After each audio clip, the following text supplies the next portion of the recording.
어느 날 오후였단다. 베드로와 요한은 기도를 하기 위해 예루살렘 성전으로 가고 있었어. 한참을 걸어 성전에 들어가는 큰 문에 이르렀지. 성전 문 옆에는 바닥에 앉아 구걸을 하는 사람이 있었어. 그는 지나가는 모든 사람에게 이렇게 말하고 있었지. 제발 저를 도와주세요. 음식을 살 돈이 없어요. 이 사람은 걸을 수가 없었단다. 두 발이 마비되었거든. 다리에 힘도 없었어. 일어설 수도 없었지. 그 사람은 아주 어릴 때부터 앉아만 있었단다. 이런 사람을 앉은뱅이라고 해. 이 사람은 한 번도 걸어본 적이 없었어. 일도 할 수 없었지. 아침이면 사람들이 이 사람을 들어 성전 문 옆에 데려다 준단다. 그러면 하루 종일 그 자리에 앉아 있는 거야. 성전으로 가는 사람들에게 돈을 구걸하면서. 그날도 베드로와 요한이 지나가는 것을 보고 구걸을 했지. 두 제자는 앉은뱅이 앞에 멈춰 섰어. 베드로가 말했단다. 우리를 보십시오. 앉은뱅이는 고개를 들어 두 사람을 쳐다봤지. 베드로가 돈을 줄지도 모른다고 생각했어. 그래서 손을 앞으로 쭉 내밀었단다. 하지만 베드로는 이렇게 말하는 것이었어. 나는 돈이 없습니다. 하지만 내가 가지고 있는 것을 당신에게 주겠습니다. 주 예수님의 이름으로 말합니다. 일어나 걸으십시오. 베드로는 앉은뱅이 손을 꽉 잡더니 힘껏 일으켜 세웠단다. 무슨 일이 벌어졌을까? 앉은뱅이가 갑자기 벌떡 일어섰어. 그리고 걸어다녔어. 태어나서 처음으로 걷게 된 거야. 하늘에 계시는 예수님이 그 사람을 걷게 해주신 거야. 베드로는 앉은뱅이에게 예수님의 말을 대신 전한 것뿐이야. 베드로가 예수님을 도와드린 거지. 그 사람은 곧장 걸어서 베드로와 요한과 함께 성전으로 들어갔어. 드디어 이 사람도 자기 발로 걸어서 성전 안에 들어온 거야. 얼마나 좋았을까? 그 사람은 기뻐 춤을 추면서 외쳤지. 하나님 고맙습니다. 저를 고쳐주셔서 고맙습니다. 성전에는 많은 사람이 있었단다. 모두 앉은뱅이였던 사람이 외치는 소리를 들었지. 그리고 두 제자와 나란히 걸어가는 것도 보았단다. 아니 이럴 수가. 사람들이 말했어. 성전 문에 앉아 매일 구걸을 하던 이 앉은뱅이잖아. 어떻게 저 사람이 걸을 수 있게 됐지? 지금까지 걸어본 적이 없는 사람인데 말이야. 사람들은 완히 벙벙해져서 베드로와 요한을 바라보았지. 저 두 사람이 기적을 일으킬 수 있단 말이야. 그때 베드로가 말했어. 왜 그렇게 우리를 보십니까? 우리가 이 사람을 고친 것이 아닙니다. 예수님이 고치셨습니다. 예수님이 누구인지 알고 있습니까? 여러분이 십자가에 못 박으려고 했던 바로 그분입니다. 빌라도는 여러분의 말들을 예수님을 십자가에 못 박았습니다. 예수님은 그렇게 돌아가셨습니다. 하지만 3일 후에 무덤에서 다시 살아나셨습니다. 그 후 40일 동안 우리와 함께 계셨습니다. 그리고 하늘에 계신 아버지 하나님께 올라가셨습니다. 예수님은 하나님의 아들이십니다. 그분은 여러분을 아주 많이 사랑하십니다.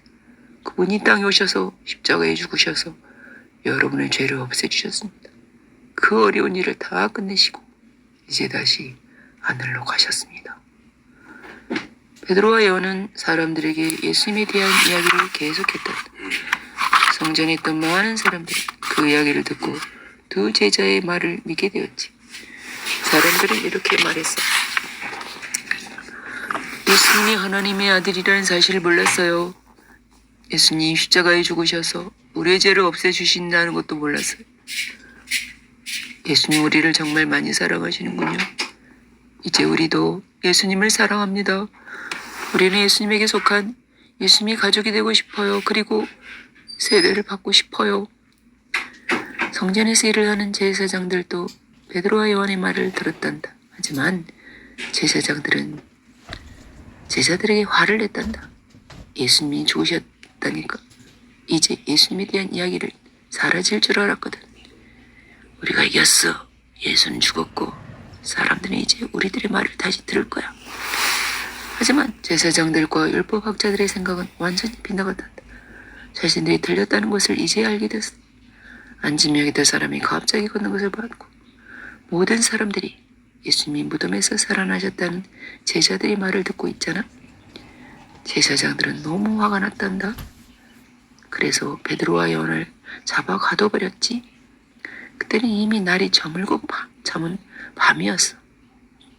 너무 늦었기 때문에 다음날 아침 제자들을 데려다 신문하기로 했단다. 다음날 제사장 딸과 율법학자들이 모였단다. 함께 의논을 했지. 예수의 제자들을 어떻게 하지? 죽일 수는 없어. 그랬다고 하는 사람들이 소동을 일으킬 거야. 베드로와 요한이 안진병이를 고치는 것을 많은 사람들이 다 봤단 말이야. 모든 사람들이 제자들의 말을 듣고 있어.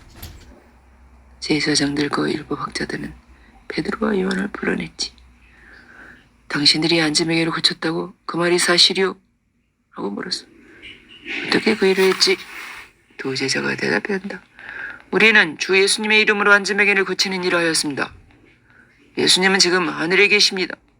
여러분의 예수님을 십자가에 못 박아 죽였습니다. 하지만 3일 후 하나님께서 예수님을 다시 살려주셨습니다. 베드로와 요한은 제사장들이 전혀 두렵지 않았어. 예전에는 두려워했지만 말이야. 성령님께서 마음에 오신 대로 제자들은 겁내지 않고 말할 수 있는 용기가 생겼어. 제사장들은 불그락 화가 나서 말했어. 예수에 대한 말을 절대로 하지 마라. 만약 계속 예수에 대해서 말한다면 가만두지 않겠다. 그 말에 베드로와 요한이 겁이 났을까? 아니야, 전혀 그렇지 않았지. 그들은 이렇게 대답했단다. 우리 하나님께서 우리에게 말씀하신 대로 할 뿐입니다. 하나님께서는 우리에게 예수님이 무덤에서 다시 살아나셨다는 것을 모든 사람에게 말하라고 하셨습니다. 이 말을 들은 제사장들은 베드로와 요한에게 길길이 화를 냈지. 그렇지만 베드로와 요한을 놓아줬단다. 어쩔 수가 없었어. 예루살렘에 사는 사람들이 큰 소동을 일으킬까봐 두려웠거든. 두 제자는 집으로 돌아왔지. 하지만 그 다음날 제자들은 또 성전으로 갔어. 그리고 사람들에게 예수님에 대한 이야기를 또 전했지. 그 다음날에도 성전으로 갔다. 매일 제자들은 사람들에게 예수님이 그들을 사랑하신다는 것을 이야기했어. 그러자 매일매일 예수님을 사랑하는 사람들이 생겨났단다. 그들은 예수님에게 속한 예수님의 가족이 되고 싶어서 세례를 받았단다.